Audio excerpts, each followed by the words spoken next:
Come on यार, जल्दी जल्दी। अरे यस, जीत गए, यस। अम्मा, आपको पता है इस बार ना हमने फिक्स कर लिया है, हम ना बड़े होके बैडमिंटन प्लेयर बनेंगे।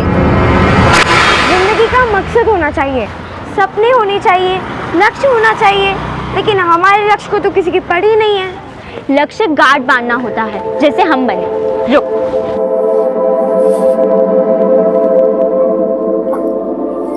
देख हमारा प्लान।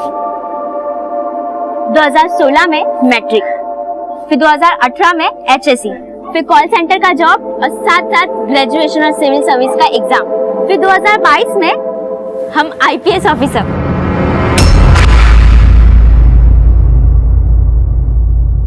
हमको फिक्र तुम्हारा नहीं है, तुमको जो बनना है बनो, हम पूरा जी जान लगा देंगे अपनी, लेकिन हमको फिक्र तुम्हारी उस एयर होस्टेस बहन का है। सोच इतनी ऊंची लेकिन अकल ढेला भर की, और रंग रूप तो ऐसा लेकर के पैदा हुई है कि बस डर ही लगा रहता है कि कहीं कोई ऊंच नीच ना हो जाए।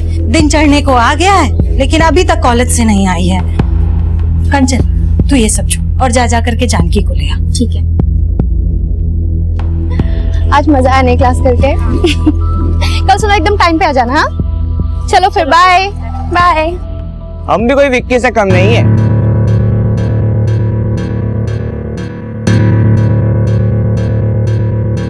अगर आज तुम इसे बाइक पे बैठा लिए तो 500 हम देंगे, और ना बैठा पाए तो हम तुमसे 500 लेंगे। इस पे चांस तो मानना ही है, लगे हाथ तुमसे भी 500 कमा लेंगे। भैया गोमती नगर चलोगे? अरे कहाँ इतने महंगाई के जमाने में पैसा खर्च करती हो? आओ बैठो पीछे, हम छोड़ देते हैं तुम्हें। नो थैंक्स, हम चले जाएंगे। अभी सिर्फ थप्पड़ मारा है, अगली बार ऐसा किया तो जेल भेज देंगे, समझे? चलो दीदी।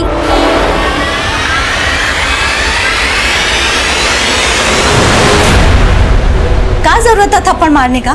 तुमको पता है कीचड़ पे पत्थर मारो तो खुद पर भी कीचड़ लगता है। वीरता दिखाने का जरूरत नहीं था। अम्मा, हम मार्शल आर्ट सीख ले, नाम तो उसमें भी बहुत होता है। तुम चुप रहो बिल्कुल, यहाँ पर मजाक नहीं चल रहा है। हम सोच लिए हैं कि हमको क्या करना है। क्या सोच लिया अम्मा? बुलाकीपुर से जानकी के लिए रिश्ता आया है, हम लड़का देख आएंगे। एक बार इसकी शादी हो जाएगी ना तो ये रोज उसका तमाशा खत्म हो जाएगा। पर अम्मा, हम बोले तो थे हमको शादी नहीं करना, हमको एयर होस्टेस बनना है। जानकी बेटा, तुमको जो भी बनना है ना शादी के बाद बन जाना, वो लोग बड़े खुले विचारों के हैं। पर एयर होस्टेस बनकर हम ससुराल वालों के लिए नहीं, आप सबके लिए कुछ करना चाहते हैं। अपने एम्बिशंस के साथ साथ आपके लिए, प्रिया और कंचन के लिए भी कुछ करना चाहते हैं। बेटा, हम तुम्हारी भावनाओं को समझते हैं, लेकिन तुम भी तो हमको समझो। हमको शादी नहीं करनी तो नहीं करनी, बस। जानकी, मेरी जानकी, हमारी बात तो सुनो। जानकी, जानकी,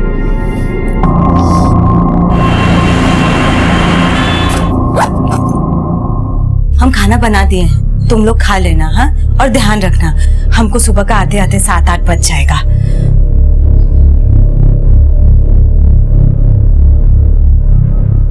अम्मा, तुम जानकी दीदी का टेंशन मत लो, हम समझाएंगे उनको। हम जानते हैं तुम भी तो हमारी सूत्रधार हो। मंजली जो है, और मैथमेटिक्स का रूल है कि बिना केंद्र के परिधि नहीं खींच सकती। अच्छा बाबा, समझ गए। अब चलते हैं, ध्यान रखना अपना। हाँ अम्मा, हमें भी अपने साथ ले चलो ना। प्रिया, समझा करो बेटा, हम वहाँ काम से जा रहे हैं, और तुम जानकी दीदी को देख रही हो ना अपनी, कितना मुंह फुला के बैठी हुई है। तुम यहाँ पर रहोगी कंचन दीदी के साथ में तो थोड़ा ध्यान रखोगी, और परेशान मत करना दीदी लोगों को। जानकी, हम आते हैं। अम्मा, हम हैं ना, ध्यान रखना। हाँ बाय।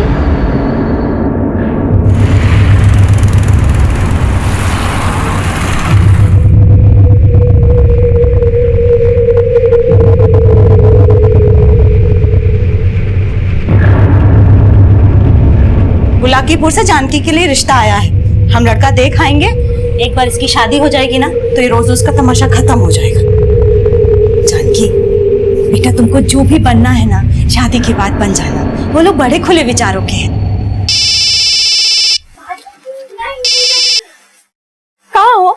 अरे हम तो कलकत्ता में ही है बेटा। पापा कैसे आप? बेटा हम तो अच्छे से हैं, तुम बताओ तुम कैसी हो? नहीं पापा। हेलो पापा, आप कैसे हो? कब आ रहे हो? अरे हेलो पापा, हम कंचन। अरे मुझे बात करनी है तुमसे। अरे नहीं, पहले अरे बेटा झगड़ो मत, हम सबसे बात करेंगे। अरे ये तो बताओ पहले तुम्हारी अम्मा कहाँ है? अम्मा तो बुलाकीपुर गई हैं, सुबह आएंगी। तुम सब लोग घर में अकेले हो?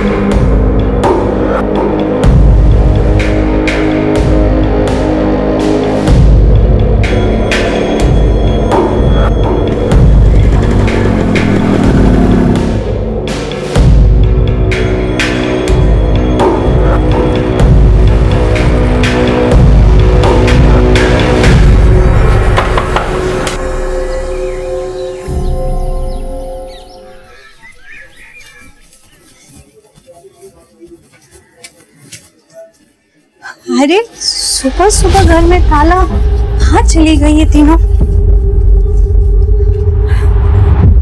आरती बेटा, अरे तुमने जानकी, कंचन या प्रिया को कहीं देखा? नहीं आंटी, हम तो उनसे सुबह से नहीं मिले। आपके घर पे तो सुबह से ताला लगा हुआ है।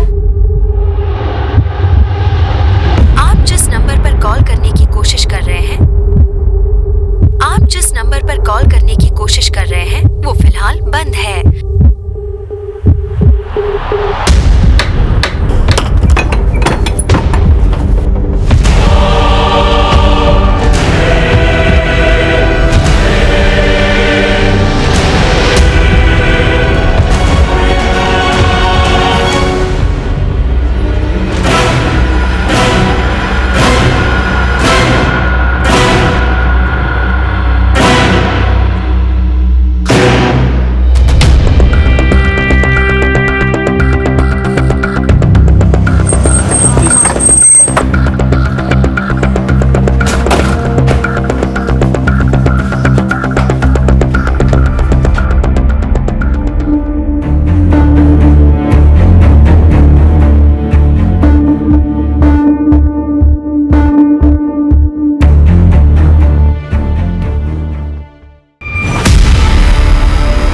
दोनों बच्चों को बड़ी बेरहमी से मारा गया, शायद लगातार चाकू से वार किए गए। सर ये घर संध्या यादव का है, जिसने पिछले साल वार्ड काउंसिल का चुनाव लड़ा था। संध्या ये घर में अपनी 3 बेटियों के साथ रहती है और उसका पति कोलकाता में जॉब करता है। कल रात को संध्या घर पे नहीं थी और तीनों बेटियां अकेली थी। लेकिन अब संध्या कहाँ है और उसकी तीसरी बेटी? सब बच्चियों की लाश देखने के बाद इनकी मां संध्या बेहोश हो गई थी। पड़ोसी उसे हॉस्पिटल लेकर गए हैं। संध्या जब सुबह घर पे आई तो घर पे ताला लगा हुआ था और उसकी तीसरी बेटी जानकी गायब थी, उसका फोन भी बंद था। सर जानकी तीनों बहनों में सबसे बड़ी है। पता करवाओ कि इन तीनों लड़कियों की माँ संध्या कैसी, और पड़ोसियों से पूछताछ करो क्या किसी के पास संध्या के पति का नंबर है? सर संध्या के पति का नंबर मिल गया है और उससे पड़ोसी ने ऑलरेडी फोन कर दिया है।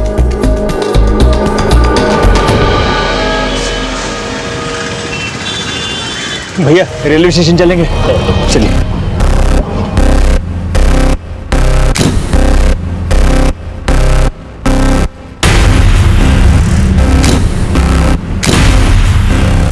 अब साहब बोलना तो नहीं चाहिए, लेकिन प्रिया और कंचन की बड़ी बहन थोड़ा भटक गई थी। मतलब? उसकी कई लड़कों से दोस्ती थी और तो और माँ की गैरहाजिरी में कई लड़कों का आना जाना लगा रहता था।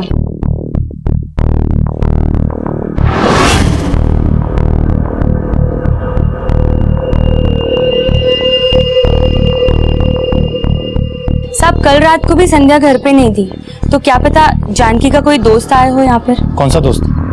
आप लोग जानते हैं?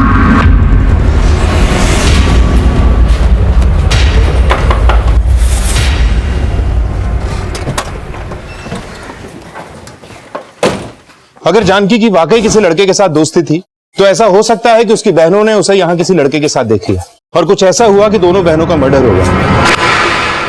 साहब जानकी ऐसी नहीं थी जैसा वो लोग बोल रहे। उसको तो खुद लड़का लोग परेशान करता था। उसका किसी लड़के के साथ कोई दोस्ती नहीं था साहब। कौन लड़के छेड़ते थे? कोई एक नहीं था साहब। बेचारी का कॉलेज आना जाना मुश्किल हो रखा था। कल तो जानकी और कंचन का एक लड़के के साथ झगड़ा भी हुआ था। वो लड़का कौन था? ये तो वही लोग जानते थे साहब। आपने कहा कि कुछ लड़के जानकी को परेशान करते थे, फिर भी आप अपनी लड़कियों को अकेला छोड़कर कल रात बाहर चली गई। इन्हीं सब बातों की वजह से तो हम जानकी की शादी जल्द से जल्द कर देना चाहते थे, इसीलिए हम मुलाकीपुर गए थे जानकी के लिए लड़का देखने। हम भी यही सोच रहे कि हम क्यों गए अपनी बच्चियों को अकेला छोड़ के। अच्छा, हमें पता चला है कि आपने पिछले साल वार्ड काउंसिल का इलेक्शन लड़ा था। आपका किसी के साथ कोई इशू था? हमारा मतलब है कि इन लड़कों के अलावा आपको किसी और पे शक है? साहब वो चुनाव हम हार गए थे। एक हारे हुए उम्मीदवार से किसी का क्या दुश्मनी होगा साहब। हमारी जानकी को ढूंढ दीजिए साहब। हमको बहुत डर लग रहा है साहब, पता नहीं हमारी बच्ची के साथ।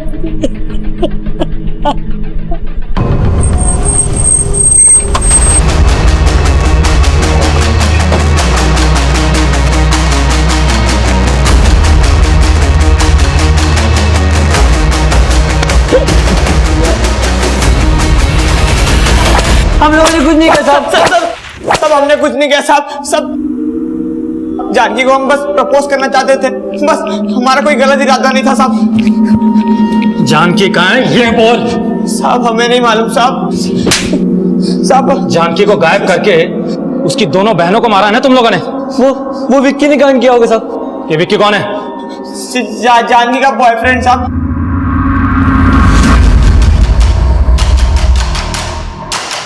पुलिस अब भी जानकी का पता लगाने में सफल नहीं हो पाई थी। शक के दायरे में आए उन तीनों लड़कों को लगातार रिमांड में लिया जा रहा था और इस बीच जानकी के कॉल रिकॉर्ड सामने आए।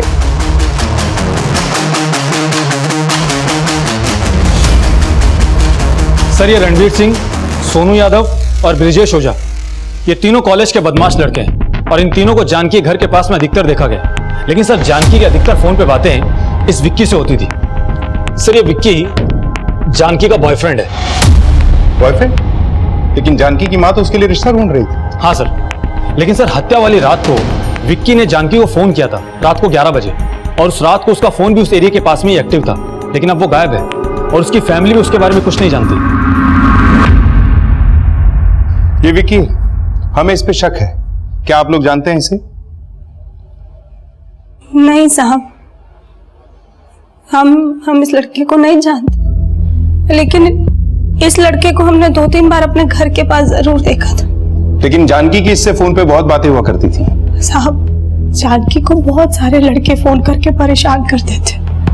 देखिए, हमने कॉलेज से पता किया है, जानकी का इस लड़के के साथ अफेयर था और आप जानकी की शादी कहीं और करवाना चाहती थी। क्या जानकी इस रिश्ते से खुश थी? दरअसल साहब, जानकी एयर होस्टेस बनना चाहती थी। उसका किसी लड़के के साथ कोई चक्कर नहीं था। साहब, ये अफेयर का बातें करके आप हमारी बेटी को बदनाम मत कीजिए। ठीक है मिस्टर अजीत, जो हमें पता चला है हम बस उसे कंफर्म कर रहे हैं। वैसे जिस रात ये सब हुआ उस रात आपके नंबर से भी जानकी को कॉल गया था।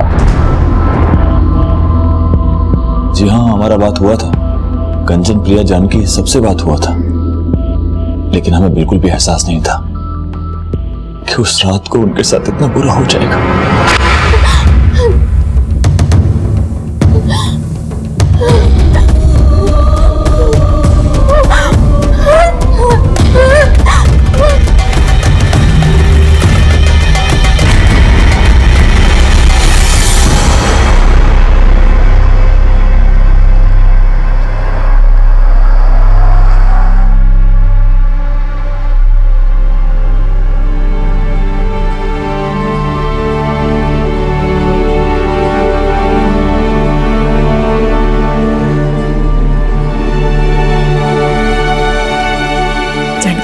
ये देखो, कैसा लगा ये सूट तुमको? बहुत अच्छा अम्मा। जब लड़के वाले देखने आएंगे ना तुमको, तो यही सूट पहनना, बहुत अच्छी लगेगी। नहीं पहनना हमको कोई सूट बूट, और ना ही शादी करनी है। इस बार ना मैंने पक्का फिक्स कर लिया है, हम बड़े होके बैडमिंटन प्लेयर बनेंगे।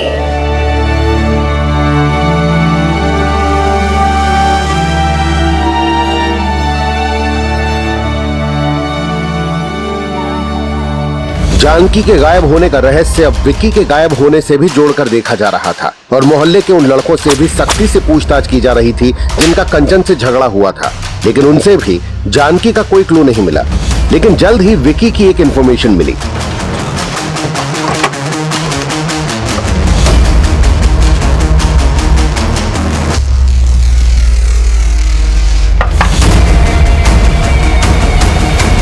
जानकी कहाँ है? सब जानकी हमारे साथ नहीं है। चल थाने चल। जो भी किया है अभी बोल दो, बाद में बहुत तकलीफ होगी। सर हम मानते हैं उस दिन हम जानकी के यहाँ गए थे उससे मिलने, पर सर हमने कुछ नहीं किया। लेकिन इतनी रात को उसके घर करने क्या गए थे? सब जानकी नहीं हमें बुलाया था।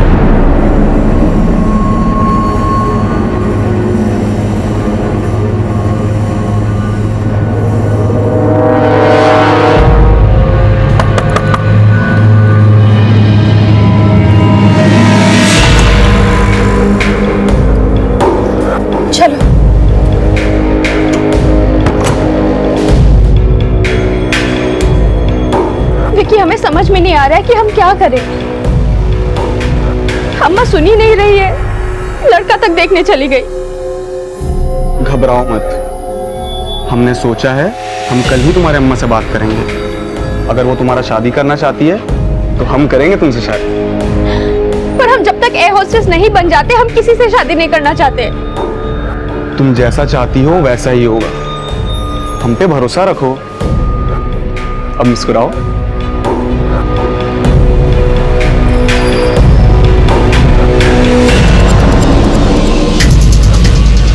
दीदी, दीदी तुमको शर्म आनी चाहिए, तुमने अम्मा का भरोसा तोड़ा है।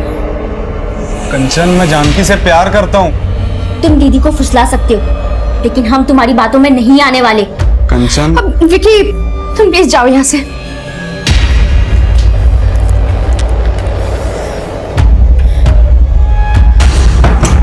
सर उसके बाद हम वहां से चले गए थे, फिर वहां क्या हुआ हमें नहीं पता, हमने कुछ नहीं किया। कुछ नहीं किया तो वहां से भागे क्यों? अब जब सुबह हमें ये सब का पता चला तो हम बहुत डर गए थे, पर हमने कुछ नहीं किया साहब। ये ऐसे नहीं बोलेगा, उगलवाओ इससे।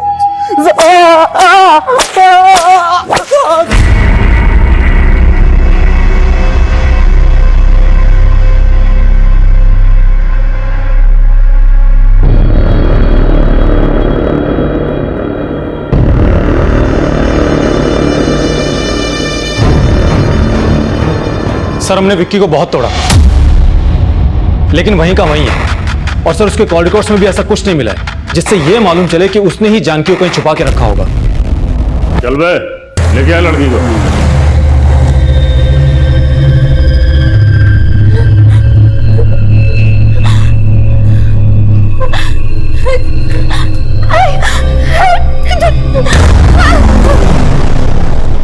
ऋषभ, ना सोनू, रणवीर और ब्रिजेश ने कुछ उगला, ना ये विक्की कुछ उगल रहा है। लेकिन एक बात हमें शुरू से खटक रही है, इस घर में 2 बच्चियों का रेप हुआ, मर्डर हुआ, तीसरी को शायद अगवा कर लिया गया, पर किसी भी पड़ोसी ने ना कुछ सुना ना कुछ देखा।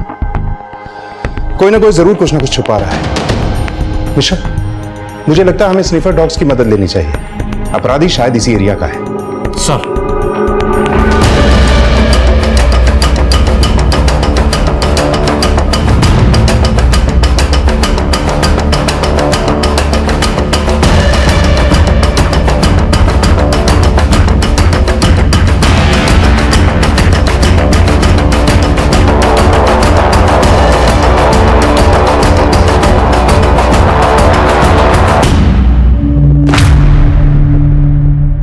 सर इस साड़ी पर तो जरूर प्रिया और कंचन का ही ब्लड है जिसे जलाने की कोशिश की गई है। अगर इस साड़ी पे ब्लड प्रिया और कंचन का है तो इसका मतलब है कि इस मर्डर में कोई लेडी इन्वॉल्व है। मर्डर करते हुए उसका ब्लड इस साड़ी पर आ गया होगा, इसलिए इसे जलाने की कोशिश की गई। मिश्रा, फॉरेंसिक टीम से कहो कि पता करें कि ये ब्लड किसका है।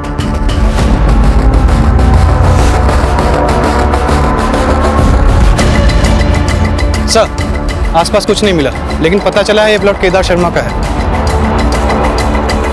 केदार शर्मा? सर ये केदार शर्मा है। सर इसने भी पिछले साल संध्या के अगेंस्ट वार्ड काउंसिल का चुनाव लड़ा था। सर संध्या के चुनाव में खड़े होने की वजह से केदार को बहुत प्रॉब्लम हुई थी।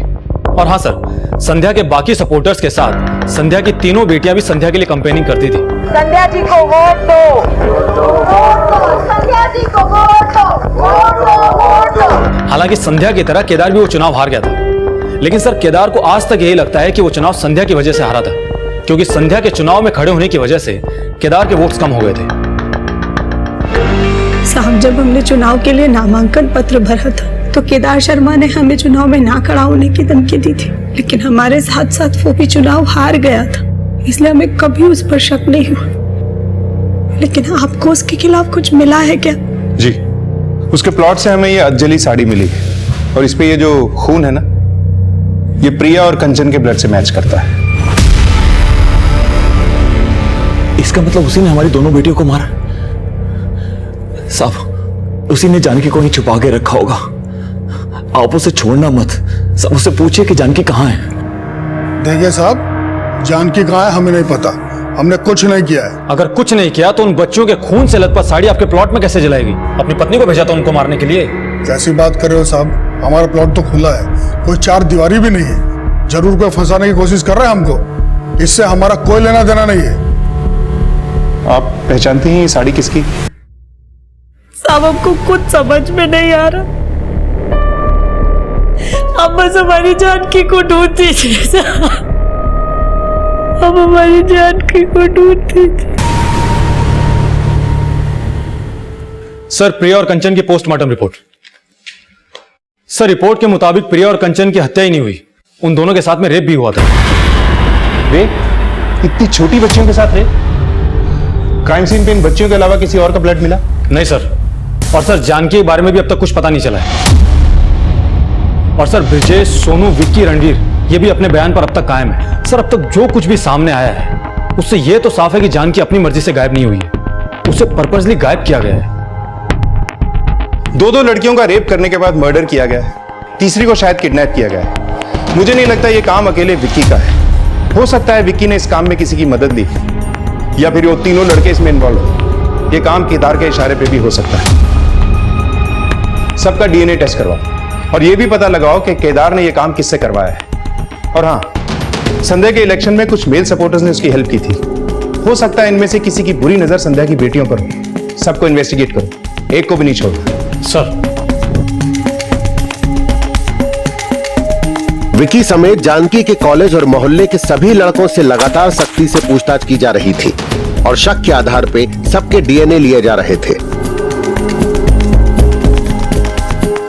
और उन्हें भी शक की नजर से देखा जा रहा था, जो वार्ड काउंसिल इलेक्शन में संध्या के लिए कैंपेन कर रहे थे। साहब, संध्या की बेटियों को तो अपनी बेटियों की तरह समझता था मैं। और संध्या जी को? कैसी बातें कर रहे हैं साहब, संध्या जी तो हमारी नेता थी। हम तो चाहते थे कि संध्या जी चुनाव जीते और हमारे क्षेत्र का विकास हो, इसके अलावा कोई सरोकार नहीं था हमारा। लेकिन हम तो कुछ और ही सुने। सर, शायद आपको कोई गलतफहमी हुई है। सच बोलेगा यही मारना शुरू करूं? बहुत। हम आपको सब सच बताते हैं साहब।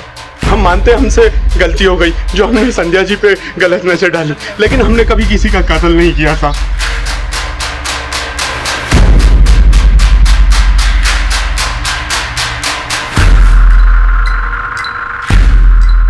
सर, हमने जानकी के कॉलेज के लड़कों और केदार और उसके आदमियों समेत सबके डीएनए टेस्ट करवा लिए हैं, लेकिन सर इनमें से कोई भी ये नहीं मान रहा है कि इन्होंने कुछ किया है। लेकिन मिश्रा, हमारे लिए यह भी जानना जरूरी है कि इनमें या इनके अलावा ऐसा कौन है जिसका कनेक्शन उस साड़ी से है जिसपे प्रिया और कंचन के ब्लड स्टेन मिले। क्या इस सब में वाकई कोई औरत इन्वॉल्व है, या उस साड़ी पर इन बच्चियों के खून के धब्बे मिलने का चक्कर कुछ और ही है? आखिर ये साड़ी किसकी हो सकती है? हम हार गए बच्चों, सबने मिलके हमको हरा दिया। फिक्र मत करो अम्मा, अगली बार हम जरूर जीत जाएंगे। हमको अपने हार और जीत का कोई फिक्र नहीं है बेटा। हमको तो तुम लोगों की हार और जीत से फर्क पड़ता है। जिस दिन तुम लोगों के सपने पूरे होंगे ना, सही मायनों में उस दिन हमारी जीत होगी।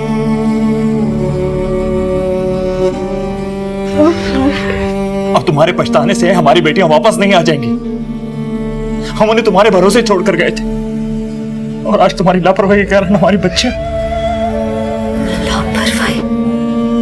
हमारी लापरवाही? हाँ, दोष सिर्फ हमारा नहीं, आपका भी है। बच्चियों को पैदा करके छोड़ गए थे आप इस नरक में। 2000 रुपए भेजते थे तो सोच रहे थे कि बाप होने का फर्ज निभा रहे। कभी जानने की कोशिश की?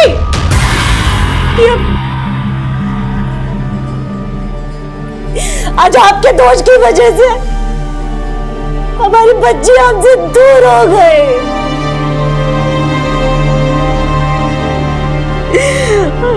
हमारी दुनिया लुट गई।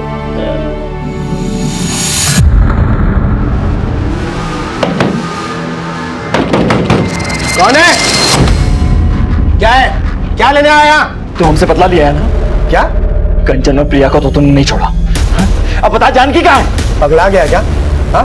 चल निकल यहाँ से। साले, तुम्हारा इतना हिम्मत? हाँ? तुम हमको साला बोलेगा?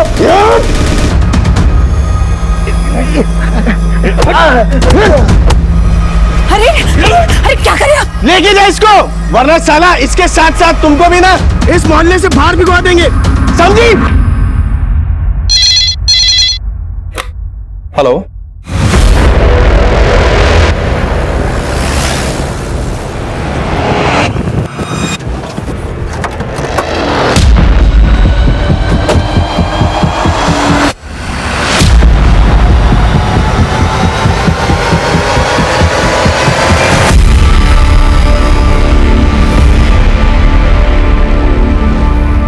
सर जानकी की बॉडी पर एक भी कपड़ा नहीं है, कहीं जानकी के साथ भी तो रेप नहीं किया गया? हो सकता है मिश्रा, ये जगह जानकी के घर से करीब 25-26 किलोमीटर दूर है। प्रिया और कंचन के मर्डर के बाद इसे किडनैप करके कहीं रखा गया होगा और इसकी बॉडी को डंप करने के लिए किसी व्हीकल का इस्तेमाल जरूर हुआ होगा। आसपास के एरिया में पूछताछ करो, कोई ना कोई लीड जरूर मिलेगी। और जानकी के घर वालों को इन्फॉर्म कर दो, बॉडी को पोस्टमार्टम के लिए भिजवा। सर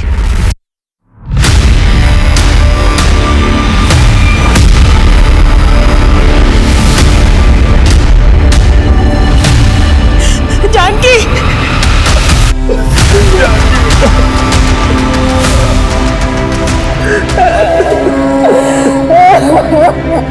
अब हम समुद्र से 35,000 फीट ऊपर उड़ रहे हैं। दीदी, मैंने कुर्सी की पेटी बांध रखी है और प्लेन के उड़ने के बाद आप अपनी पेटी खोल सकते हैं।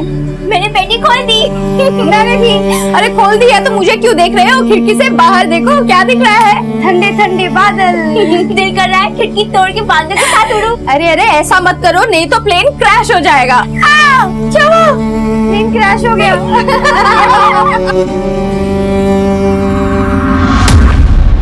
जानकी के साथ भी रेप? जी, हमें शक है कि शायद जानकी के साथ भी रेप किया गया है। एक के बाद एक हमारी तीनों बेटियां खत्म हो गई और उनके साथ इतना गलत हो। आपसे हाथ जोड़कर विनती है कि उसके दोषियों को जल्द से जल्द अंदर कीजिए।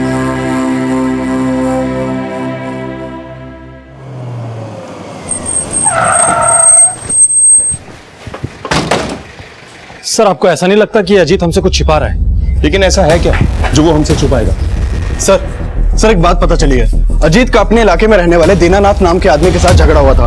दोनों के बीच में बहुत मारपीट हुई। सर ये अजीत दीनानाथ के साथ इसलिए झगड़ा कर रहा था क्योंकि उसे दीनानाथ पे शक था कि दीनानाथ ने उसकी बच्चियों का रेप और मर्डर किया है। सिर्फ झगड़े के वक्त अजीत की बीवी संध्या भी वहां मौजूद थी। क्या इन्हें शक था कि दीनानाथ ने इनकी बेटियों का रेप और मर्डर किया? ताज्जुब की बात है। एक तरफ तो ये हमसे कहते हैं कि हमारी बेटियों को इंसाफ दिलाओ, और दूसरी तरफ ये हमसे ये बात छुपाते हैं कि इन्हें किसी दीनानाथ पे शक है। इस दीनानाथ और दोनों पति पत्नी के बारे में सब कुछ पता करो। सर पुलिस अब दीनानाथ और अजीत के उस राज का पता लगा रही थी जो जल्द ही इस केस में कई और एंगल्स खड़ा करने वाला था, और जो अजीत की भूमिका पे भी प्रश्न चिन्ह खड़ा करने वाला था।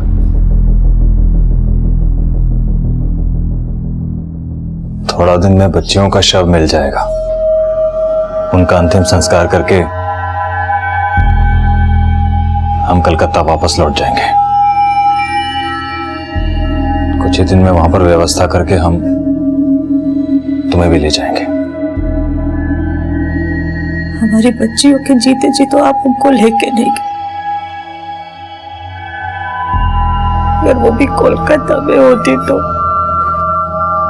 जो हो गया उसे बदला नहीं जा सकता है। आप अब भी कुछ बदल नहीं पाएंगे। हम रह लेंगे अकेले, औपचारिकता का जरूरत नहीं है।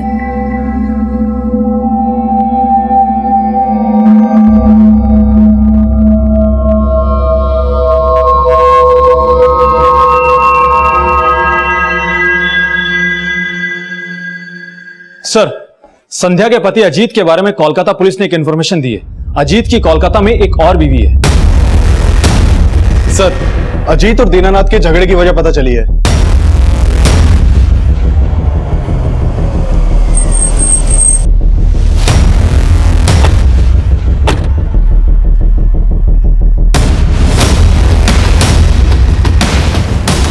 साहब, जिस इंसान का खुद का कोई चरित्र नहीं होता, वो किसी शरीफ इंसान के चरित्र पे उंगली कैसे उठा सकता है?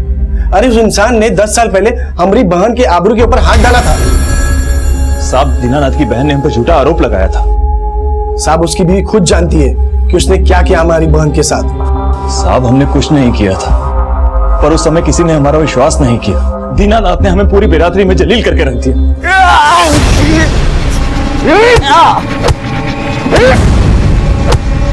साहब, वो बहुत ताकतवर इंसान है। हम उसके सामने बहुत गिड़गिड़ाए कि भाई हमारे परिवार को यहाँ रहने दो, हम यहाँ से छोड़कर चले जाएंगे। और हम यहाँ से छोड़कर चले भी गए, कलकत्ता जाकर रहने लगे। और उसके बाद हमारी बीवी ने हमसे बात तक नहीं की 2 साल तक। उसे भी हम पर विश्वास नहीं था। अब जाकर वो थोड़ा पिघली है। तुमने तो उसे अब भी अंधेरे में रखा हुआ है। कोलकाता में दूसरा घर बसाया हुआ है। तो ये भी सच होगा कि दीनानाथ की बहन की आबरू पे हाथ तुम्ही ने डाला होगा और तुम्हें लगा कि 10 साल बाद दीनानाथ ने उसी बात का बदला लिया और तुम हमारे पास इसलिए नहीं आए क्योंकि तुम जानते थे कि तुम पहले भी गलत थे। साहब, अगर हमने कुछ किया होता तो यहाँ के लोग चुप थोड़ी ना रहते। लेकिन हमने तो सुना है कि यहाँ के लोग तुमसे डरते भी हैं। हो सकता है इसलिए चुप बैठे हो। लेकिन हमने कुछ नहीं किया साहब। तुमने कुछ किया है या नहीं किया, ये पता लगाने का काम हमारा है। फिलहाल तो हमें तुम्हारा DNA टेस्ट करवाना है। साहब, हम जानते थे अजीत जी गलत है और हमें यह भी आभास हो गया था कि वो कोलकाता जाकर हम सबको भूल गए। हमें ये नहीं पता था कि उन्होंने वहां जाकर अपनी नई दुनिया बसा ली। अब हमें किसी से कोई लेना देना नहीं है सर। अब जब हमारी बेटियां ही नहीं रही तो हमारी जिंदगी का कोई मकसद नहीं है। सर, अगर अजीत ने कोलकाता में दूसरी शादी कर रखी थी तो अजीत के पास में अपने बच्चों को मारने का मोटिव जरूर होगा। सर, हो सकता है कि अजीत को इस बात का डर हो कि उसकी दूसरी बीवी को उसकी पहली बीवी के बारे में पता ना चल जाए और संध्या उस रात को जिंदा इसलिए रह गई क्योंकि वो बुलाकीपुर गई थी। लेकिन सर, हमने अजीत की एलिबाई कंफर्म की। हत्या वाली रात अजीत कोलकाता में ही था और मर्डर कंचन और प्रिया का हुआ था, जबकि जानकी को अगवा किया गया था। सर, ये भी तो हो सकता है कि अजीत की कोई चाल हो ताकि हमारा शक उन लड़कों पे जाए जो उन्हें छेड़ा करते थे। और सर, उस रात को अजीत ने अपने बच्चों को फोन भी किया था। लेकिन वो हमें बिना पता चले दीनानाथ पे शक जाहिर कर रहा था। मुझे नहीं लगता इसमें अजीत का हाथ होगा। हाँ, ये हो सकता है कि अजीत की दूसरी बीवी ने यह करवाया। उसे पता चला हो कि अजीत पहले से शादीशुदा था और उसने सबसे बदला लिया। अजीत और उसकी दूसरी बीवी दोनों को इन्वेस्टिगेट करो। और वो एरिया जहाँ से जानकी की बॉडी मिली थी, वहां से कोई लीड मिली? नहीं सर, हमने वहाँ काफी पूछताछ की लेकिन कोई लीड नहीं मिली। ठीक है, वो एरिया और संध्या के घर का एरिया दोनों का डंप डाटा चेक करो। कोई ना कोई कॉमन नंबर जरूर मिलेगा, क्योंकि ये तो कंफर्म है कि जिसने भी कंचन और प्रिया का मर्डर किया है उसी ने जानकी की बॉडी को उस एरिया में डंप किया होगा। सर,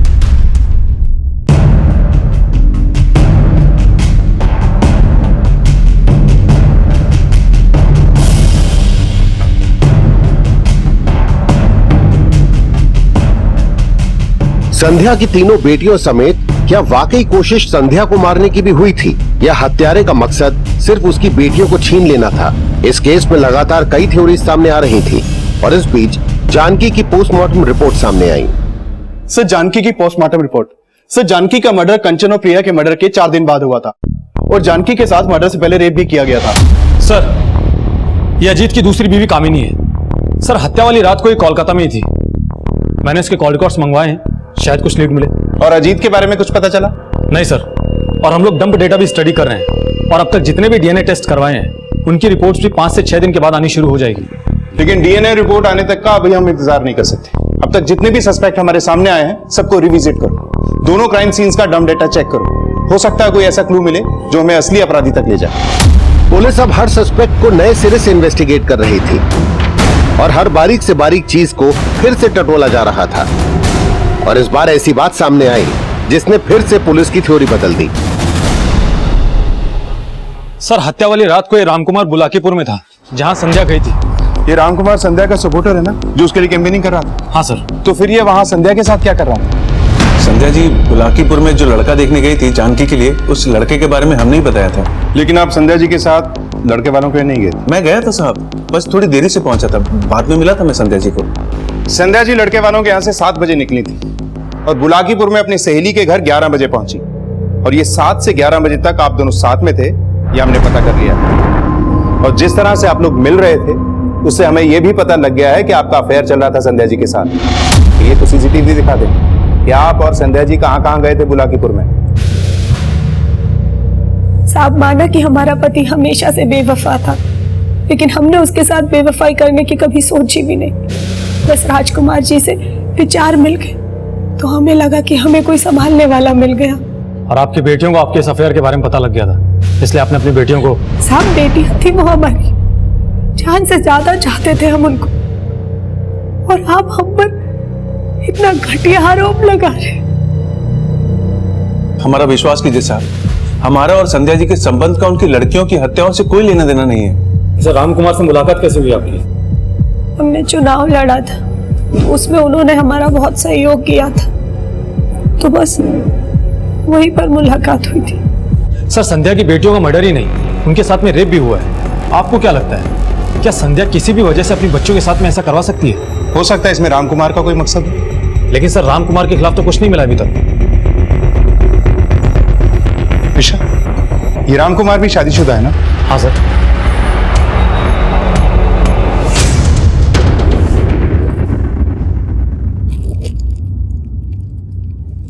हाँ साहब, ये साड़ी तो हमारी बीवी ममता की है।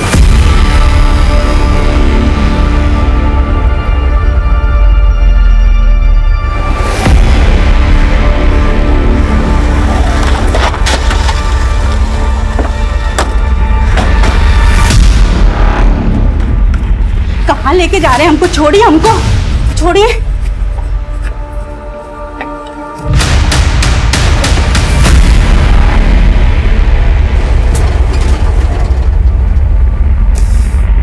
साहब, ये साड़ी हमारा नहीं है। जरूर हमारा पति उस औरत के चक्कर में हमें फंसाना चाहता है। हमने कुछ नहीं किया साहब।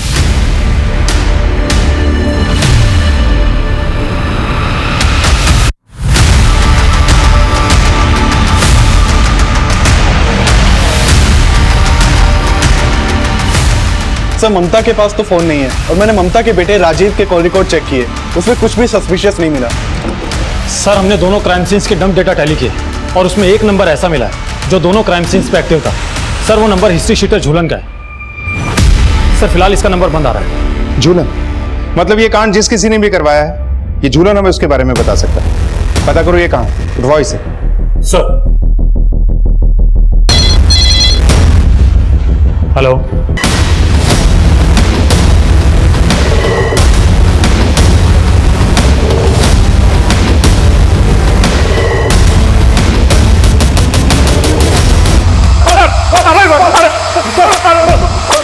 यादव, बोल, किसके कहने पे किया ये सब? मैंने कुछ नहीं किया साहब, हमको मम्मी बोली थी तुम करने को। हाँ, हम मारे उस संध्या की बेटियों को। सिर्फ मारा ही नहीं, उनका रेप भी करवाया।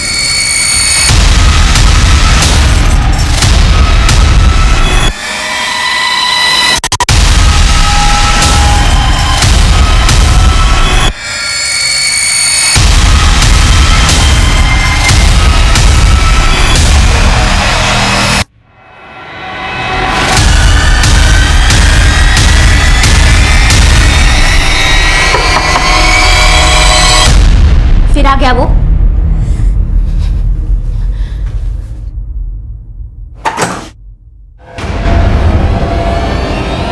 काट के रख दो। कपड़े खोलो।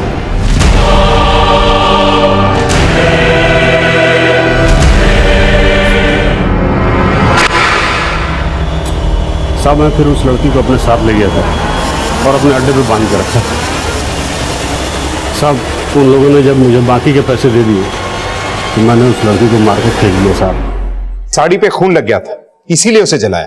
हाँ, झूलन जानकी को लेकर गया था और अगर उसका बॉडी मिल जाता तो हम न फंसे, इसलिए हमने जानबूझकर वो साड़ी केदार की जमीन पर जलाया ताकि उसका बॉडी आपको मिले और शक केदार पर ही जाए। कैसी औरत हो तुम?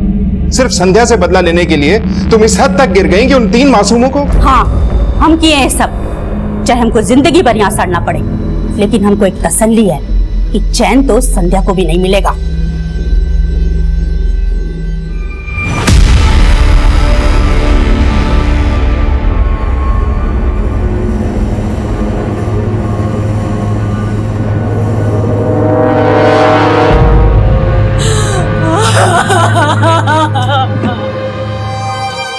अपनी जिंदगी का खालीपन भरने के लिए हम कभी कभी ऐसी मृत तृष्णाओं का शिकार हो जाते हैं जिनमें फंसकर हमें सिर्फ मौजूदा वक्त ही दिखता है, लेकिन दूरगामी परिणाम पर नजर नहीं जाती। माना हम जिंदगी में ठोकर खाकर ही सीखते हैं, लेकिन उन रास्तों से हमेशा बचकर चलना चाहिए जहां ठोकर खाने के बाद संभलने का भी मौका नहीं मिलता।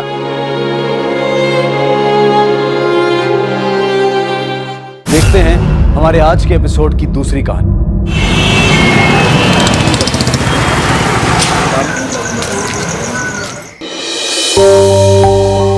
अरे पुलन की प्लेट क्यों खाली है? रोटी दो उसको। तुमने दाल क्यों नहीं लक्ष्मण? भाई साहब ये दाल नहीं खाई जाती मेरे से। अरे ऐसे कैसे नहीं खाई जाएगी? अरे दाल दो भाई, दाल दो। अरे भाई दाल दो। अरे भाभी अच्छी बनी है लक्ष्मण, खाओ। अरे सुमन कहाँ रह गई? पापा पता नहीं कहाँ गई। भैया सुमन ट्यूशन गई है। ट्यूशन? ट्यूशन तो 6 बजे खत्म हो जाता ना, 8:30 बजना है।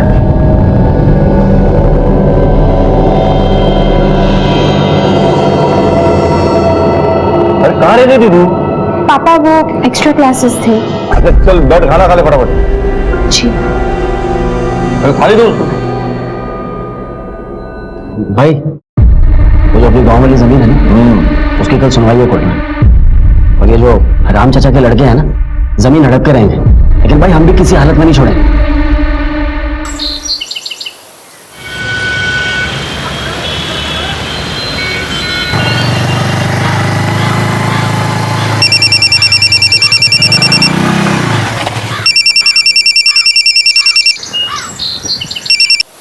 हेलो, हाँ मैं रास्ते में हूँ, आ रहा हूँ, बस अभी रास्ते में हूँ। अरे तुम फोन रखोगे तो आऊंगा ना, बस क्यों नहीं यार? हाँ कह तो रहा हूँ, आँख के अंदर दिखना रहा तेरे को। क्या हुआ अंकल? सॉरी के बच्चे, मोबाइल तोड़ दिया तूने। अरे अंकल मोबाइल टूटा, जान थोड़ी गई आपकी। मोबाइल के पैसे तेरा बाप देगा? अंकल बाप से नहीं जाना, मैं बोल रहा हूँ। कुत्ते पीले तो गलती करता हूँ, बहस करता है।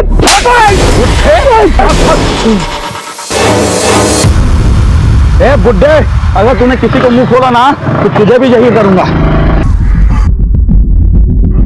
हेलो पुलिस,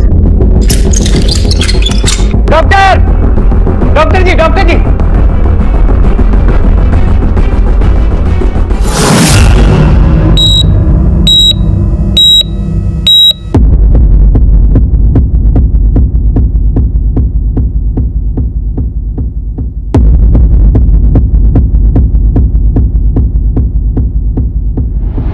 क्या हुआ संजय? किसने हमला किया चाचा जी पर? तुम बताओ, दुश्मनी तो तुम्हारी है ना हमारे बाबूजी से? क्या बकवास कर रहे हो संजय भाई? तुम्हारा मतलब चाचा जी के साथ जो हुआ वो हम लोगों ने करवाया? अरे नहीं भाई साहब, वो तो 2 बंदे थे, तुम लेके आए थे ना बाबूजी को। धन्यवाद, अब हमारे मैटर में पढ़ने की कोई जरूरत नहीं है। जाइए बैठिए वहां जाकर के, अभी पुलिस आ रही है, सब पता चल जाएगा। जी डॉक्टर, बाबूजी ठीक तो है ना? सॉरी, हम आपके बाबूजी को नहीं बचा पाए।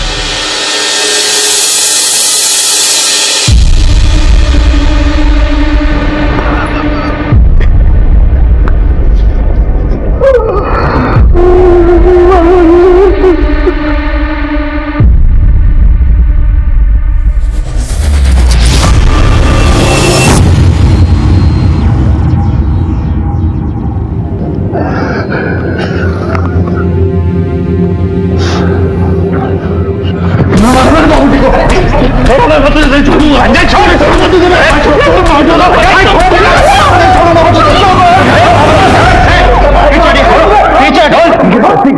क्या रही साहब? सब इन दोनों भाइयों की वजह से हुआ है साहब। इन्होंने बंदे बेचकर हमारे बाबूजी को मरवा दिया साहब। सर झूठ बोल रहा है, झूठा आदमी एक नंबर का। सर भाई जी बाइक से उतर के बात कर रहे थे कि एक बाइक वाला आया उनसे टकरा गया। पहले तो बहसबाजी हुई, लेकिन फिर बात इतनी बढ़ गई कि वो दोनों लड़के मिलकर भाई जी को बहुत मारने लगे। बैट से भी मारा सर, हमने छुड़ाने की बहुत कोशिश किया लेकिन वो एक नहीं मारे। अच्छा कुछ देखा? कैसे दिखते थे वो लोग? सर एक तो हट्टा कट्टा था और एक ठीकना पतला सा था। बाइक का नंबर देखा? सर हड़बड़ी में मैं बाइक का नंबर नहीं देख पाया, लेकिन उन दोनों लड़कों का शकल याद है। ठीक है, स्केच बनवाओ सब। इन्हें लेकर चलो, वहीं बात करेंगे। चलिए आप।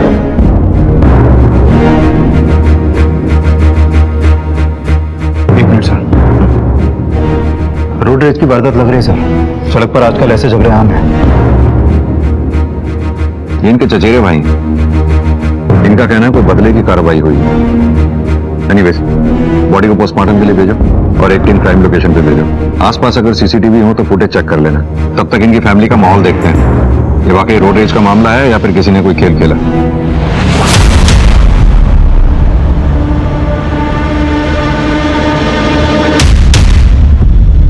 साहब, धर्म और लक्ष्मण का बाप अवध किशोर हमारे बाबूजी का बड़ा भाई लगता था और अभी 20 साल पहले गांव के घर गस्ती छोड़ करके वो मेरठ में जाके बस गए पूरे फैमिली के साथ। जी साहब। और साहब अभी 20 बरस बाद ताऊजी के बेटे आकर के बोलते हैं कि हमें हमारी जमीन दो। उनके हिस्से की जमीन कितनी है? अरे काय का हिस्सा साहब, 20 बरस तक तो बाबूजी ने मेहनत की रही है। जमीन कितनी है? सर उनके हिस्से में 10 एकड़ बनती है। हुआ क्या फिर?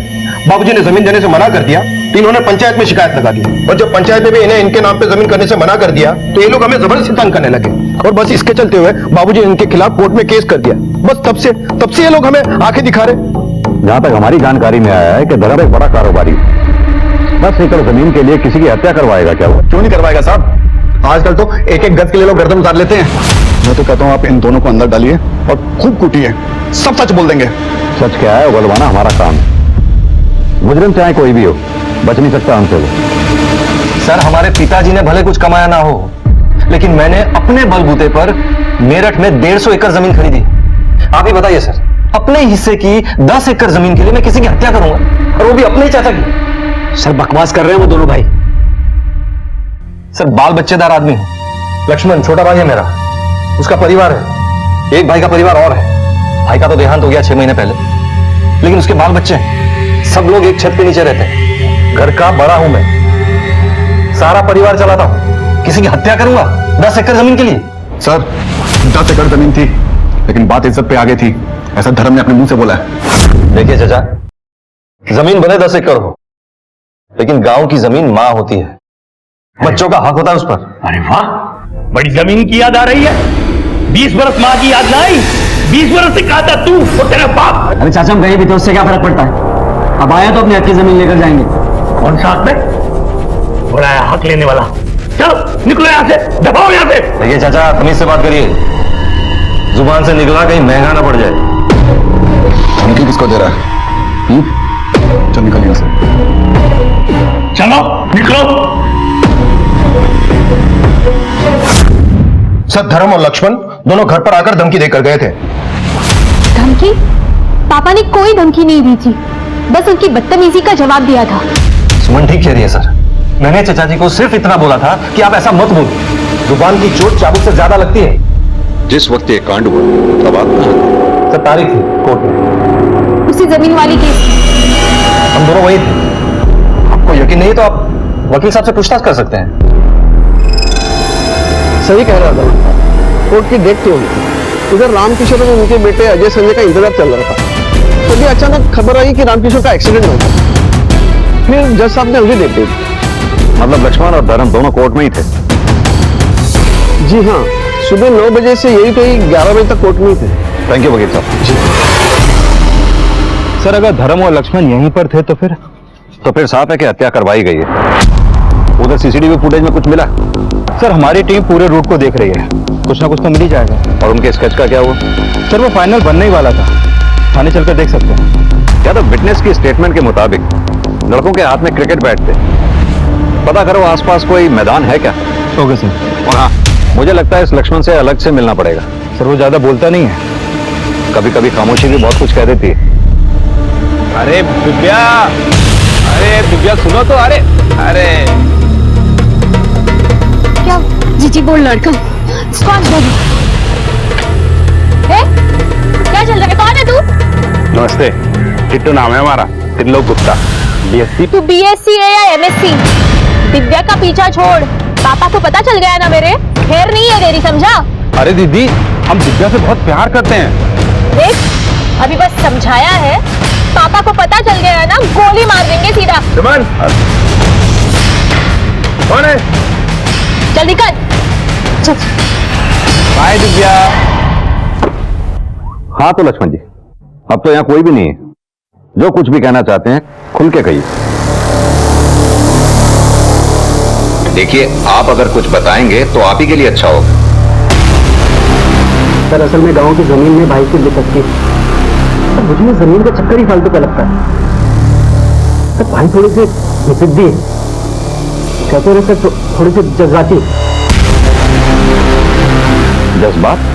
जज्बात में आकर कोई अपने चाचा की हत्या तक करवा सकता है? कहना क्या चाहते हो? नहीं सर, भाई जज्बाती चाचा जी को लेकर नहीं है, जज्बाती उस जमीन के टुकड़े को लेकर। यानी तुम्हारे ये कहने का मतलब है कि उस जमीन के टुकड़े की वजह से तुम्हारे चाचा राम किशोर की हत्या तुम्हारे भाई धर्म ने करवाई। हमने सुना है तुम दोनों भाइयों की मेरठ में 150 एकड़ के करीब जमीन है। लेकिन ये कहा है सर, भाई की, भाई नहीं खरीदी। हमने तो ये भी सुना है कि तुम दोनों भाइयों की एक मार्बल की दुकान भी है। वो भी मेरी नहीं है सर, वो भी भाई की। यानी कि तुम ये कहना चाहते हो कि तुम्हारे चाचा की हत्या धर्म ने करवाई? अब तक ये मैं कैसे बताऊं, ये आप लोग पता करो। किसने खून किया है, किसने नहीं किया है, इस बारे में मुझे कुछ नहीं पता। मुझे जो पता था मैंने आपको बताया। ठीक है, जा सकते हो।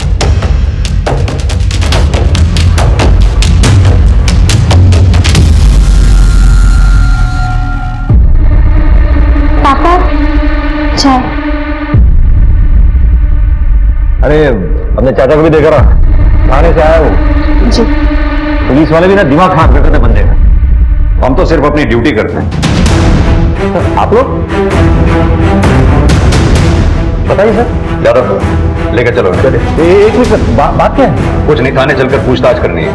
चलिए। लेकिन क्यों लेके जाएंगे आप पापा को?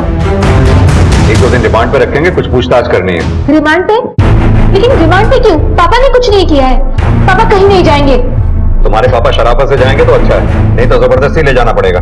यादव इंस्पेक्टर साहब सुनिए तो, जरूर आपको किसी ने कुछ झूठ बोला होगा, इन्होंने कुछ नहीं किया है। अरे ऐसे कैसे ले जा सकते हो आप? सुनिए तो, वकील को बोल के बेल करवा, कुछ नहीं होगा, टेंशन मत लो। अरे आप ऐसे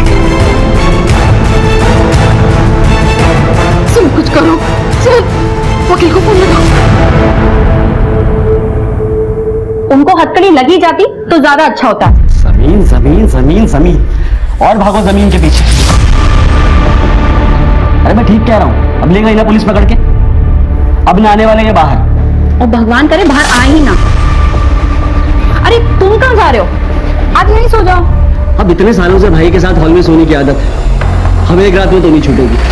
रहोगे भाई की गुलामी। अरे चल जा, सो जा।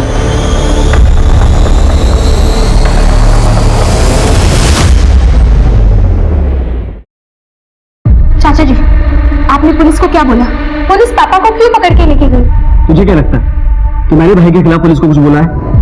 अरे वो तो भाई नहीं है, मेरे बाप है, समझी तू?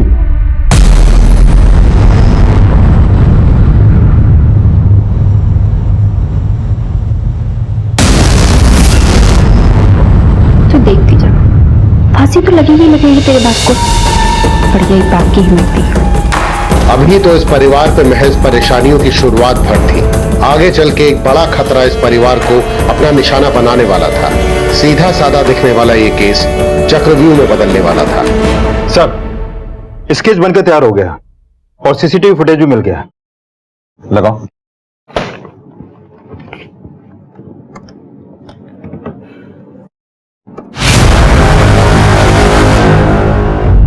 यार अभी मोटरसाइकिल का नंबर दिखाई दे रहा है, इसके बारे में कुछ पता किया? रजिस्ट्रेशन नंबर इसका? हाँ सर, ये गाड़ी बुलंदशहर की है और इसका ऑनर सुरेश सिंह पुराना स्ट्रीट सीटर है सर। सर हमारे रिकॉर्ड में सुरेश सिंह का जो फोटो है वो इस केस से मैच करता है। इस सुरेश सिंह का कोई लोकल एड्रेस? सर संतनगर का एड्रेस है, ये मेरठ का। यादव, इस धर्म के खिलाफ तो हमारे पास कोई सबूत नहीं है, लेकिन अगर ये दो लड़के हमारे हाथ लग जाएं तो मामला सुलझ जाएगा। अरे ओके सर।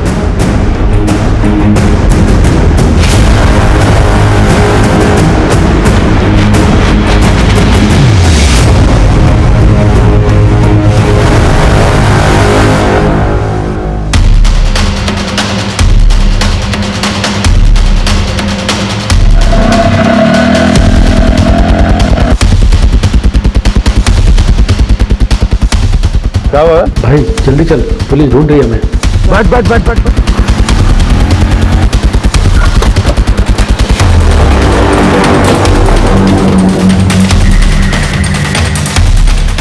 यह तो ताला लगा है। वायरलेस पर सभी नाकों पे अलर्ट जारी करवा दो, उनकी तस्वीरें सर्कुलेट करवा दो। बस के जाने नहीं चाहिए वो सारा। हम तो वैसे भी धर्म जी को 1-2 दिन में रिलीज ही करने वाले थे।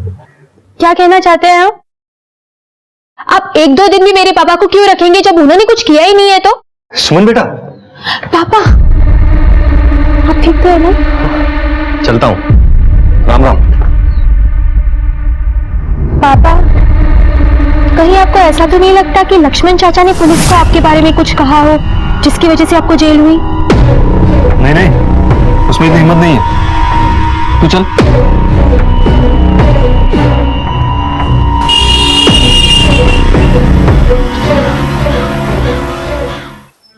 जी अरे सनी बेटा, कहाँ चले गए थे आप? एक दिन में ताऊ जी के बिना जी उचड़ गया तेरा। ताऊ जी तेरे लिए मिठाई लेने गए थे। ये ले, ये मिठाई खा ले और जा खेल।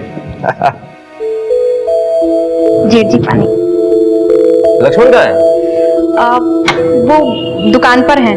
सुधा का है? सुधा।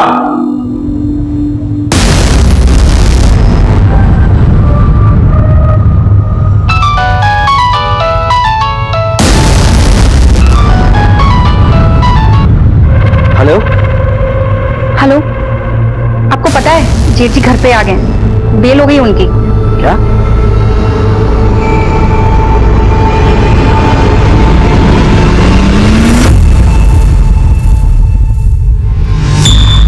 अजय, ये पुलिस के बस की बात ना है धर्म और लक्ष्मण को पकड़ना। और वो धर्म 2 दिन में रख सके पुलिस उसे थाने में? हाँ भाई, उसकी बेटी सुमन ने उसकी बेल करवा ली। और वो लक्ष्मण सो रहा होगा चादर तान के। आप टेंशन ना लो भाई साहब, वो सोएंगे तो जरूर, लेकिन सोते ही रह जाएंगे। अजय, जो कुछ भी करना है हमें थोड़ा जल्दी करना होगा।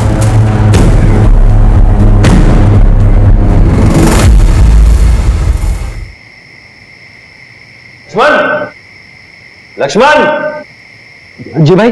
अरे क्या हुआ, सो क्यों नहीं रहे हो?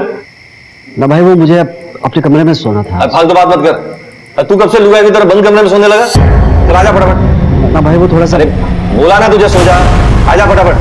लाइट बंद कर और आजा।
पुलिस को राम किशोर की हत्या में धर्म माथुर पे शक था, लेकिन अब खुद धर्म माथुर की जान ले ली गई। क्या ये मौत राम किशोर के बेटे संजय और अजय की इंतकामी कार्यवाही थी? और अगर नहीं तो कौन था जो ये खेल खेल रहा था? सर, गोली बहुत नजदीक से मारी गई है, पॉइंट ब्लैंक से। आप लोगों ने किसी को आते जाते देखा? नहीं सर। बस धमाका हुआ था और वो लोग दरवाजा खोल के भाग गए। लेकिन दरवाजा तो अंदर से बंद रहा होगा ना? जी सर, भाई सोने से पहले रोज रात को दरवाजा चेक करके सोते थे। यादव, बॉडी को पोस्टमार्टम के लिए भेजो और फॉरेंसिक टीम को बुलाओ। Okay sir.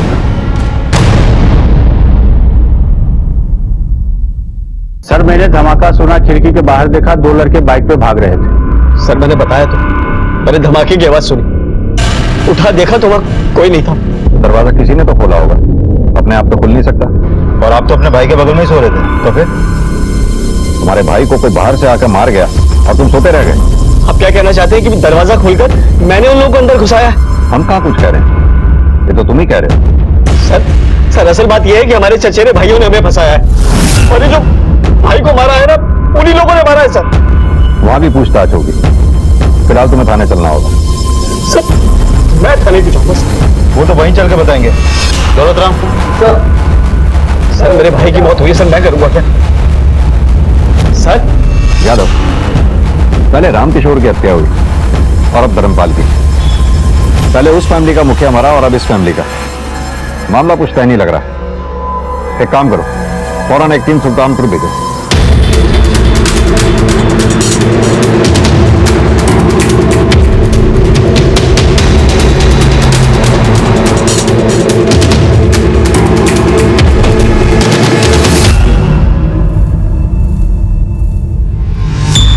क्या धर्म का खून हो गया? इतना चौंकने की जरूरत नहीं है। ले लिया ना तुम लोगों ने अपने बाबूजी की मौत का बदला। ये क्या कह रहे हैं साहब? हमने कोई बदला नहीं लिया। साहब आप कल रात की बात कर रहे हैं ना? साहब पिछले 3 दिनों से हम इसी गांव में हैं, कहीं नहीं गए साहब। ये बात मोटरसाइकिल किसकी है? मोटरसाइकिल मेरी है साहब। क्यों, क्या हुआ? कोई और भी चलाता है? मेरा बेटा चला था, लेकिन वो भी 3 दिन से घर पर ही है। यहाँ से मेरठ से 40 किलोमीटर दूर है, आने जाने में टाइम नहीं लगता। सर अंदर ये गन मिली है। इसका लाइसेंस है हमारे पास और गोलियों का हिसाब दिया साहब। अजय जरा पेपर से क्या?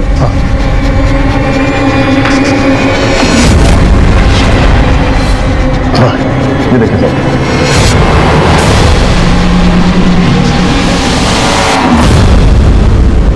जांच होगी इसकी, ले चलो। और हाँ, जब तक इंक्वायरी पूरी नहीं हो जाती शहर छोड़ के जाने की सोचना तक भी नहीं।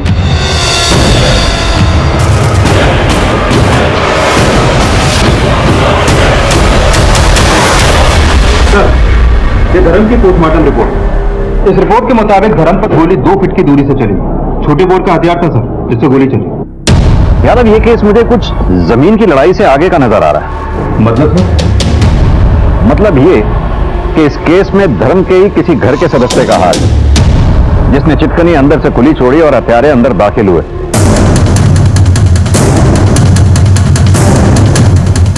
यानी कि घर में कोई ऐसा है जो धर्म से खुश नहीं था, जिसने संजय और अजय के साथ हाथ मिलाकर यह खेल खेला।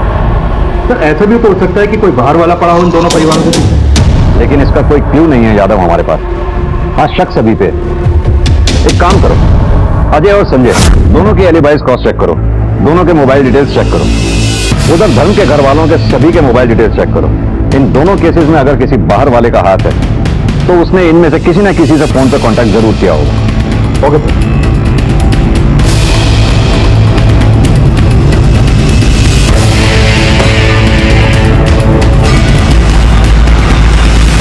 सुनो, तुम्हारे मालिक का चल क्या रहा है यहाँ पर?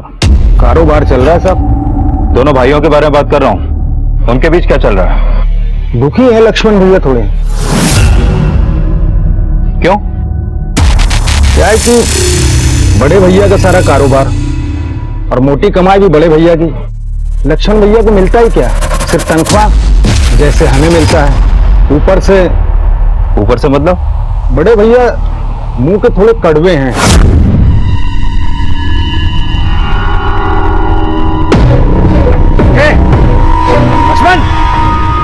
लक्ष्मण, क्या हो भैया? क्या हो भाई? क्या ये सब? किसने फैला ये सब? काम चोर हो गए सबके सब।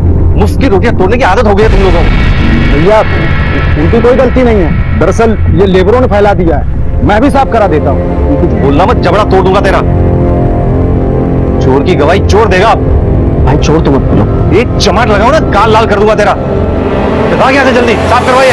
वैसे तो लक्ष्मण भैया भी कामचोर हैं, लेकिन बड़े भैया अपना काम निकालने के लिए या उनसे निकलवाने के लिए कभी कभी ऊंची आवाज में बोल जाते हैं।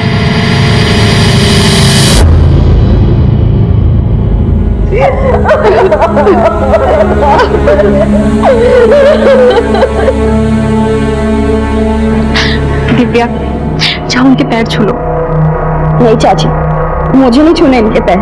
दिव्या, ऐसे नहीं बोलते, जाओ। नहीं चाची, मुझे छूने ही नहीं है इनके पैर।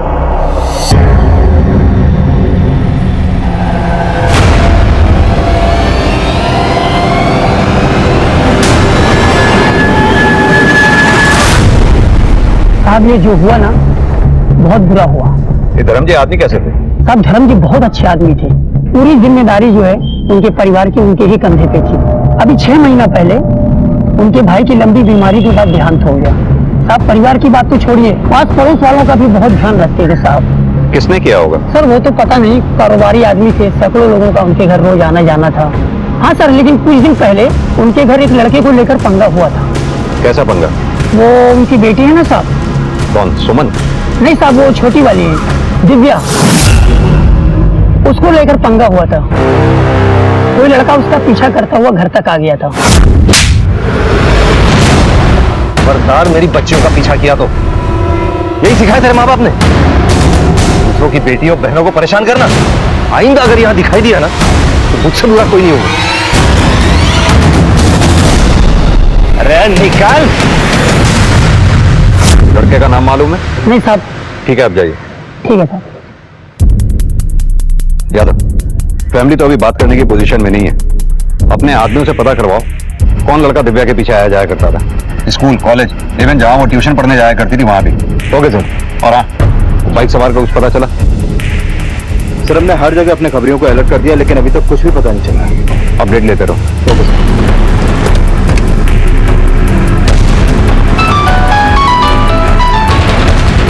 हाँ बोल माधव।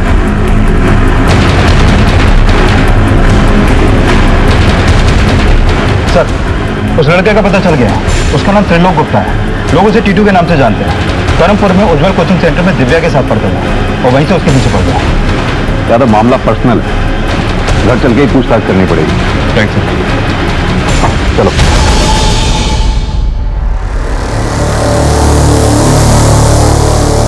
एक बात बताओ, तुम्हारी बहन दिव्या ने अपने पापा के पैर छूने से मना क्यों कर दिया? नहीं चाची, मुझे नहीं छूने इनके पैर। इसी बात पर पापा के साथ उसकी बहस हो गई थी, इसलिए। टीटू को लेके? सर वो लड़का ही दिव्या के पीछे पड़ा था। इसमें दिव्या की कोई गलती नहीं है।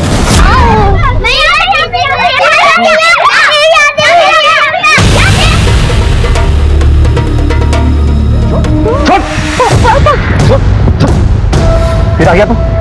कौन है तू? जी टिट्टू। टिट्टू नाम है हमारा। दिव्या से प्यार करते हैं, शादी करना चाहते हैं। पढ़ाई की उम्र में ना पढ़ाई की जाती है, ये सब नहीं। सच बता रहा हूं, आइंदा अगर इधर दिखाई भी दिया तेरे हाथ से टुलवा के घर भिजवा दूंगा। तो निकल। अरे आप मेरी बात तो सुनो पापा जी। पापा जी हम दिव्या से प्यार करते हैं, शादी करना चाहते हैं। चल भाग, भाग, चल, चल।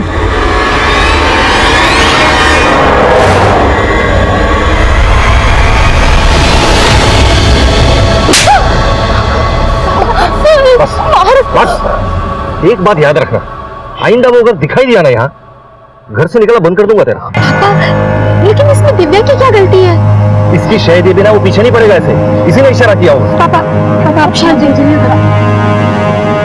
इसी चलते दिव्या पापा से थोड़ा नाराज थी। और हाँ सर, उसने जाते वक्त पापा की तरफ देखकर ऐसे गोली मारने का इशारा किया था।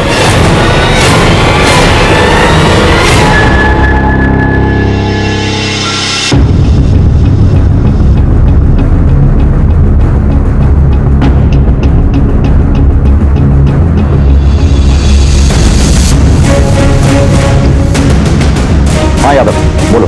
सर मैंने कानपुर में टीटू के घर पे फोन किया था, बताने की वो वहां नहीं पहुंचा। उसका अपना फोन भी स्विच ऑफ है सर। यादव इसका फरार होना ही इसके ऊपर शक गाड़ा कर रहा है। सभी थानों और नाकों पे अलर्ट जारी कर दो और हाँ, इसका फोन सर्विलेंस पे डालो, कभी तो ये अपना फोन ऑन करेगा। Okay sir. पुलिस के सामने धर्मपाल की हत्या के आरोप में कई चेहरे थे और पुलिस रामकिशोर और धर्म माथुर की हत्या को जोड़कर तफ्तीश कर रही थी। एक एक करके पुलिस ने सभी मुजरिमों को टटोलना शुरू किया, लेकिन इस कहानी में अब भी कई मोड़ आना बाकी है।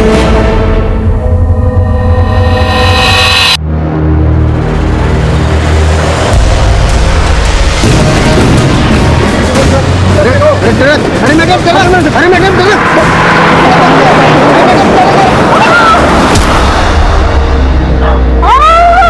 एकदम कड़क वाला। टीटू का कोई क्रिमिनल रिकॉर्ड?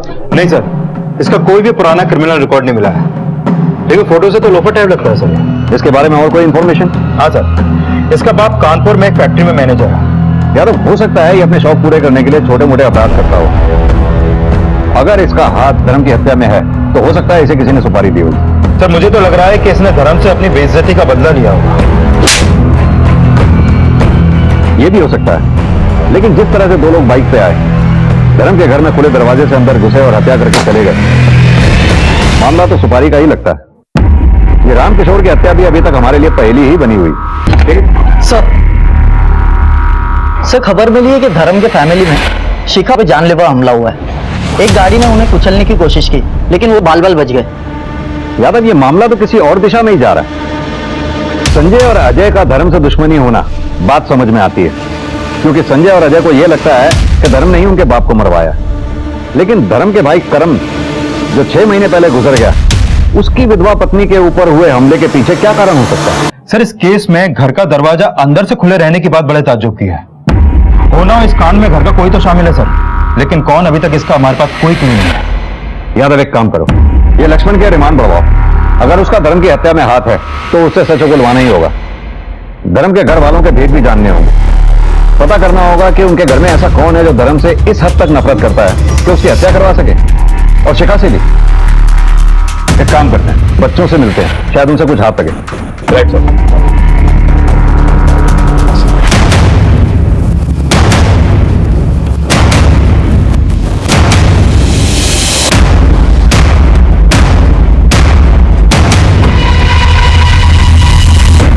नहीं सर, मैंने किसी को नहीं देखा। मुझे नहीं पता सर, उस दिन के बाद मैं टीटू से कभी नहीं मिली और ना मुझे वो कभी नजर आया। सर, धर्म भैया के हत्यारे बाहर खुले घूम रहे और आपने मेरे पति को अंदर कर रखा है। अरे वाह, ये कैसा इंसाफ है? करे कोई और भरे कोई। पापा सबके साथ कितना अच्छे से रहते थे, घर में सबको गाइड करते थे। पापा को मारने का किसी के पास क्या कारण हो सकता है? हो ना हो ये कोई बाहर का ही आदमी है, शायद पापा के बिजनेस को लेकर कुछ हो सकता है। सर मुझे कुछ भी नहीं पता चला। हो सकता है कि ड्राइवर ने अपना संतुलन खो दिया हो। मैं तो बहुत डर गई थी, तो मुझे तो लोगों ने यहाँ तक पहुँचाया है। एक पिता को जो कुछ करना चाहिए था वो सब कुछ किया उन्होंने। एक परिवार का मुखिया होने के नाते अपना कर्तव्य बखूबी निभाया। कभी भी हमें किसी चीज की कमी महसूस नहीं होने दी। सर यहाँ तो सब राजी खुशी दिख रहे हैं। यादव, जहाँ सब राजी खुशी होता है वहीं कुछ गड़बड़ होती है। पर सर यहाँ बच्चों से पूछताछ करने के बाद भी कुछ खास मिला नहीं। ये ऐसे नहीं बताएंगे। हमें कोई ऐसा आदमी चाहिए जो घर के भेद भी जानता हो लेकिन घर का ना हो। मतलब ये कि इनके मार्बल वाली दुकान पर दोबारा से जाकर पूछताछ करो, अड़ोस पड़ोस में भी अच्छी तरह से पूछताछ करो, शायद कुछ पता चले। Okay sir.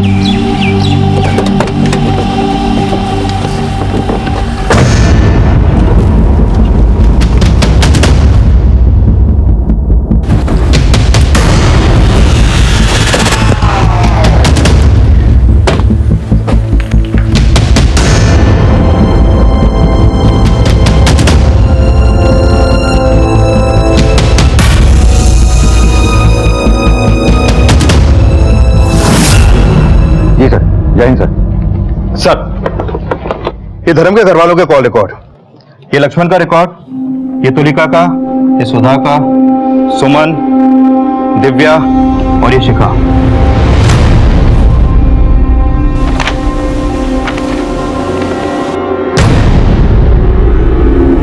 ये नंबर किसका है? सर ये टीटू का नंबर। 7 जुलाई को जिस दिन धर्म का मर्डर हुआ उस दिन और रात टीटू की इस नंबर से लगातार बात हो रही थी। और सर धर्म के मर्डर के समय भी टीटू का फोन धर्म के घर के पास ही एक्टिव था। ये रहा उस एरिया के टावर रिकॉर्ड। घर के किसी नंबर से संजय और अजय को भी कॉल किए गए? नहीं सर। यानी कि हत्या वाले रोज टीटू ने रात 2 बजे इस नंबर पे बात की थी।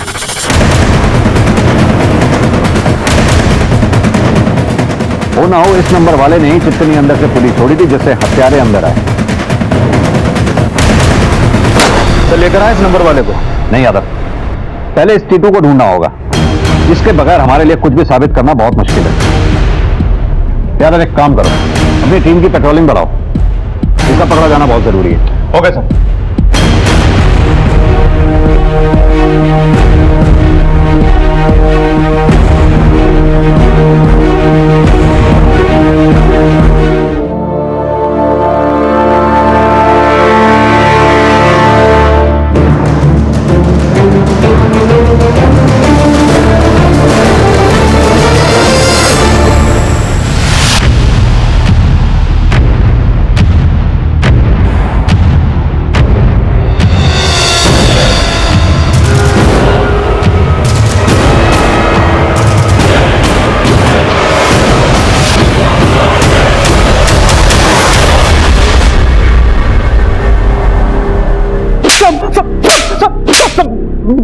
बताता हूँ सर, बताता हूँ। यादव चल बोल।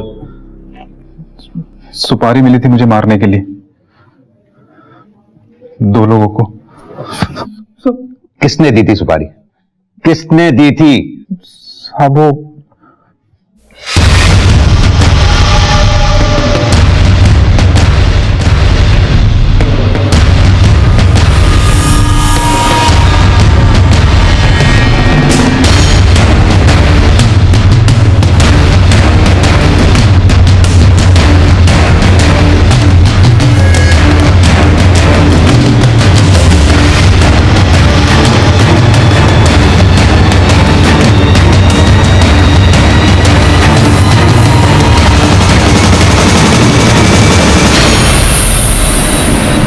बहुत हो गया ये फैमिली ड्रामा। अब सच सच बोलो, नहीं तो ये सच बुलवाएगी। अपने ही बाप को क्यों मारा तुमने? बाप? बाप नहीं, कसाई था वो, कसाई। करम चाचा की बड़ी लंबी बीमारी के बाद मौत हो गई तो पापा को शिका चाची और उनके बच्चों की बड़ी फिक्र होने लगी। लेकिन उनकी फिक्र कुछ जरूरत से ज्यादा ही बढ़ गई थी।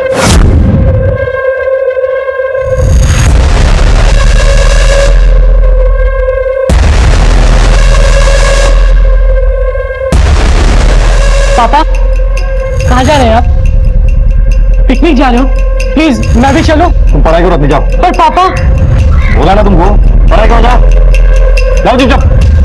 आओ बैठो बैठो। एक दिन मम्मी से रहा नहीं गया तो मम्मी ने पापा को पूछ ही लिया। मरते वक्त मेरा भाई उसके परिवार की जिम्मेदारी मुझ पर छोड़ के गया। अच्छा, दरवाजे बंद करके निभाई जाती है जिम्मेदारी तो? और हमें घर से बाहर निकालने की धमकी भी दी। पापा अपनी फैमिली की तरफ कठोर होते चले गए। उनका प्यार हमारे लिए बस एक दिखावा था, एक रूटीन सा बन गया था। एक दिन तो सर एक छोटी सी बात के लिए मेरे भाई रोहित को भाई साहब को कितनी बार भाई साहब मस्ती मत कर। काशी तो रहा बन जाएगा। अरे नहीं सुधरेगा। मैं अपने पापा को पूछती थी, उनसे बहुत प्यार करती थी। मुझसे ये सब देखा नहीं जा रहा था सर। तो एक दिन बहुत हिम्मत जुटा के मैंने पापा से पूछ लिया, पापा बोलो। आप अब हमसे प्यार नहीं करते हो? देखो सुमन, बच्चों को मेरी जरूरत, शिखा को मेरी जरूरत। पर पापा आप पहले हमारे हैं। तू की बातें मत कर सुमन, मैंने जो बोल दिया यही सच्चाई है। और तुम और तुम्हारी माँ जितनी जल्दी समझ रहे ना, तुम दोनों के लिए अच्छा है। और एक बात, और अगर इस घर में रहना है ना तुम लोगों को, तो ये बात दोबारा नहीं होगी। उस दिन मैं समझ गई थी कि मेरे पापा पराये हो गए, जिस दिन वकील साहब ने उनके परायेपन पर मोहर लगा दी थी। अंकल, आप कैसे भी करके पापा की बिल आज के आज ही करवा दीजिए। पुलिस पापा को पकड़ के लेके गई है। बेटा रिलैक्स, मैं पूरी कोशिश कर रहा हूँ। यहाँ तुम इतनी टेंशन ले रही और वहाँ तुम्हारे पापा सब कुछ तुम्हारी शिखा चाची और उनके बच्चे पूनम और सभी के नाम करना चाहते हैं। क्या? उन्होंने तो मुझसे कागजात बनाने को भी कहा है। मैंने सोचा पापा तो नहीं मान रहे, शिखा चाची से बात करती, पर वो तो चाची, आप बुरा मत मानिएगा, पर आप और पापा ये जो कर रहे हैं ना, वो सही नहीं है। देख सुनो, मर्द को जो चाहिए वो उसे मिलना ही चाहिए। अब तेरी मम्मी तो तेरे पापा को वो चीज दे नहीं पाती, इसीलिए वो मेरे पास आते हैं। तू नहीं समझ पाएगी था, तू जा। बाप हमारे थे, लेकिन पिता शिखा चाची के बच्चों के बने हुए थे। पति तेरी माँ के थे, लेकिन जीवन साथी शिखा चाची के बने हुए थे। इतना तो ठीक था, पर पापा घर का घर और सारी प्रॉपर्टी उनके नाम करने वाले थे, ये मैं बर्दाश्त नहीं कर पाई। मुझे किसी भी तरह पापा को रोकना था। टीटू दिव्या के पीछे पड़ा था और मुझे मालूम था वो दिव्या को पाने के लिए कुछ भी कर सकता है। वो गायब था, तो मैंने एक सोशल साइट से ढूंढ के उसे कांटेक्ट किया। एक नहीं, दो को ऊपर पहुंचाना है। 6 लाख अभी, 6 लाख काम हो जाने के बाद। बीएससी पास कर ले, दिव्या से शादी करा दूंगी।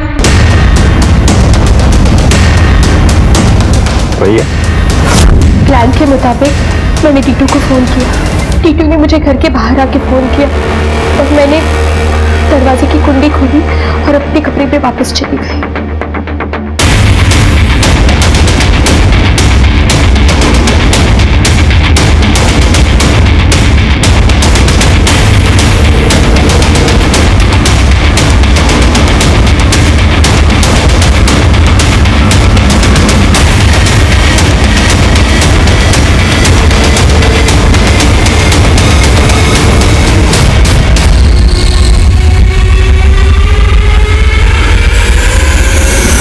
हमारी चाची शिखा पे भी हमला तुम्ही ने करवाया था ना? हाँ, लेकिन किस्मत से बच गई वो।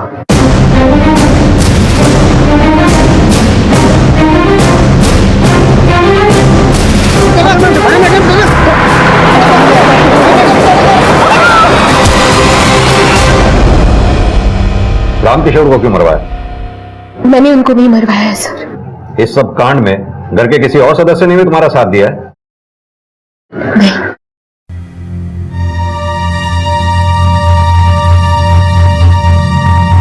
पुलिस ने पूरी मेहनत से उन बाइक सवारों को भी पकड़ लिया जो रामकिशोर की मौत का कारण बने थे। वो मामला रोड रेज का ही साबित हुआ।